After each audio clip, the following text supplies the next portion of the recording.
Hello my dear friends, welcome back to my channel tutor at your home. Friends, आज जो हम pome cover करने वाले हैं उसका नेम है द ट्री। क्लास 10th की ये पोम है और लेट्स सी कि क्या इंपॉर्टेंट क्वेश्चंस हैं, क्या एमसीक्यूज बन सकते हैं इस पोम के अंदर से। लास्ट में हम दो तरह की पोएटिक डिवाइसेस भी हम डिस्कस करेंगे जो कि बहुत इंपॉर्टेंट है और एग्जाम में बिल्कुल पूछी जाती हैं। ठीक है, चलिए देखते हैं पहला question. What rushes out to meet the trees. देखो, ट्रीज को जब ट्रीज बाहर निकल रहे हैं सब कुछ हाउस से, वरांदा से और सबसे, तो उनको मिलने के लिए कौन रश कर रहा है? तो कौन रश कर रहा है? विंड, है ना। What does the poetess compare the tree branches to. Poetess ने ट्री की ब्रांचेस को किससे कंपेयर किया है, तुलना किससे करी है? तो न्यूली, नया नया जैसे पेशेंट डिस्चार्ज होता है हॉस्पिटल से, उसी से तुलना इन्होंने करी है। Where are the decorative plants kept. जो डेकोरेटिव प्लांट्स थे वो कहाँ रखे हुए थे? तो कहाँ रखे हुए थे? In houses. ठीक है ना।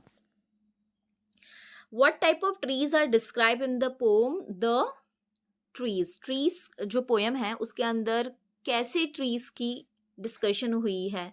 तो जिन ट्रीज के बारे में इन्होंने डिस्कस किया वो कौन से ट्री हैं? Tall tree. ठीक है, टॉल, लंबे, बहुत जो ऊंचे ऊंचे होते हैं, उन ट्रीज की डिस्कशन हुई है। ठीक है। By morning the forest will be full of. जब सुबह होगी तो पूरा जो फॉरेस्ट है वो किससे भर जाएगा? किससे भर जाएगा? ट्रीज से भर जाएगा। What is the poet's doing. जब ये पोम लिखी जा रही थी तो द पोएटिस जो हैं हमारी एंड्रीने रिच, वो क्या कर रही हैं? तो वो क्या कर रही हैं? Writing long letters. ओके, एक क्वेश्चन ये भी बन सकता है कि who is the writer of this poem. तो ये क्वेश्चन मैंने इसमें कवर नहीं किया है, तो एंड्रीने, एंड्रीने रिच। ठीक है, ये आपका बोनस क्वेश्चन इधर। ये तो वैसे भी करना ही है आपको। एंड्रीने रिच जो है इस पोम की पोएटेस है।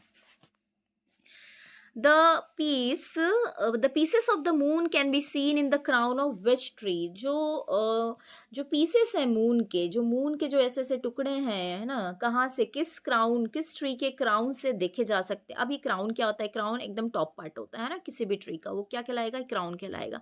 तो जो टॉलेस्ट ट्री है जिसका नेम इस पोम में यूज भी हुआ है, अगर आप पूरी पोम पढ़ोगे तो आप देखोगे कि लास्ट में एक ट्री का नेम आया है, वो नेम है ऑक ट्री। ठीक है ना। तो यहाँ से मून को देखा जाता है, जा सकता है इनटू दी पीसेस। ठीक है। What reaches like a voice into the room. देखिए, वो ये पूछ रही कि क्या है ऐसी चीज़ जो है ना रूम में वॉइस की जैसे रीच कर रही है। तो क्या है वो है smell of leaves and lichen. ठीक है, ये इस तरह से रूम में एंटर कर रही है जैसे कोई आवाज़ की जैसे। क्वेश्चन नंबर 9 आपसे पूछ रहा है हु हैज़ बीन पर्सोनिफाइड। अब यहाँ से दो लिटरेरी डिवाइस के क्वेश्चन स्टार्ट हो गए। Personified in the line no sun bury its feet in Shadow. देखो, सबसे पहले तो पर्सोनिफाइड क्या है ये हम समझ लेते हैं। देखो, मैंने अभी तक आपको अलिट्रेशन पे हमने हर पोम में डिस्कशन किया था। ठीक है, तो पर्सोनिफाइड क्या होता है? जब हम किसी लिविंग बीइंग की क्वालिटी किसी नॉन लिविंग बीइंग को आप देते हैं, है ना, तो वहाँ पर क्या होता है? पर्सोनिफिकेशन होता है। मतलब जैसे फॉर एग्जांपल, अगर आप कह रहे हैं कि flowers are dancing in the garden. ठीक है, फ्लावर कभी डांस नहीं कर सकते, लेकिन डांस कौन कर सकता है? हम कर सकते हैं, ह्यूमन बीइंग। ये डांसिंग जो क्वालिटी है वो किसकी है? ह्यूमन बीइंग की है। लेकिन अभी मैंने लाइन में क्या बोल दिया कि the flowers are dancing in the garden. तो मैंने ये डांसिंग वाली जो क्वालिटी है ये किसको दे दी? अभी के लिए फ्लावर्स को दे दी। तो फ्लावर्स तो कभी भी डांस नहीं कर सकते, क्योंकि मैंने ह्यूमन बीइंग की क्वालिटी उनको दी है। तो यहाँ पर क्या आया? पर्सोनिफिकेशन आया, क्योंकि मैंने फ्लावर को कैसे ट्रीट किया? एक पर्सन के जैसे ट्रीट किया। तो ऐसे यहाँ पर देखिए क्या बोल रहा है कि no sun bury its feet in Shadow. अच्छा, मुझे बताओ, सन जो होता है ना, क्या बोल रहा है? बरी मतलब छुपाना है, इट्स फीट, फीट मतलब होता है पैर। तो मुझे बताओ, क्या सन के फीट मतलब पैर होते हैं क्या? नहीं होते। लेकिन हम यहाँ क्या बात कर रहे हैं कि कोई सन बरी नहीं करता अपने फीट शैडो के अंदर। ठीक है ना, ये बोल रहा है।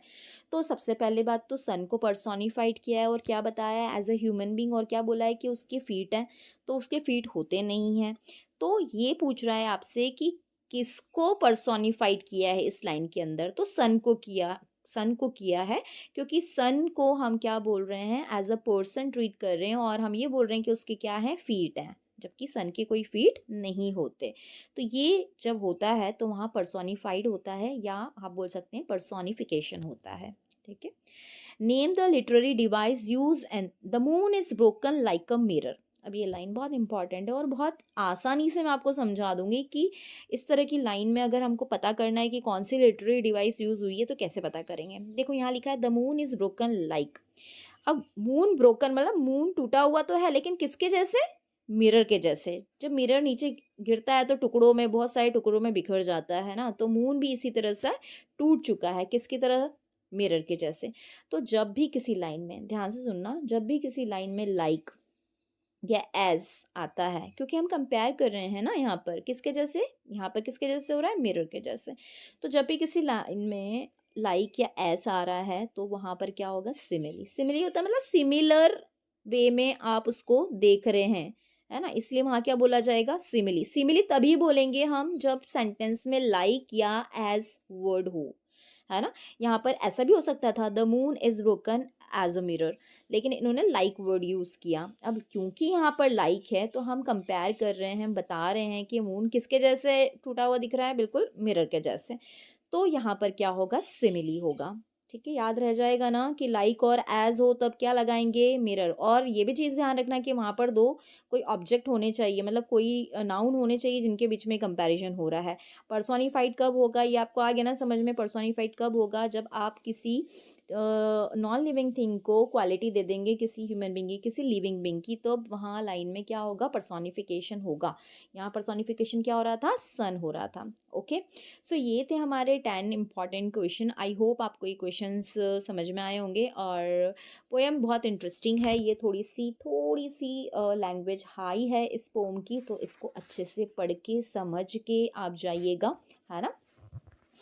सो यही आज के लिए 10 questions, and thank you for being on my channel. जल्दी मिलते हैं नेक्स्ट चैप्टर के साथ। Okay, bye bye and thank you. Subscribe कर देना, नहीं किया है तो लाइक कर देना, शेयर कर देना। Okay, bye and take care.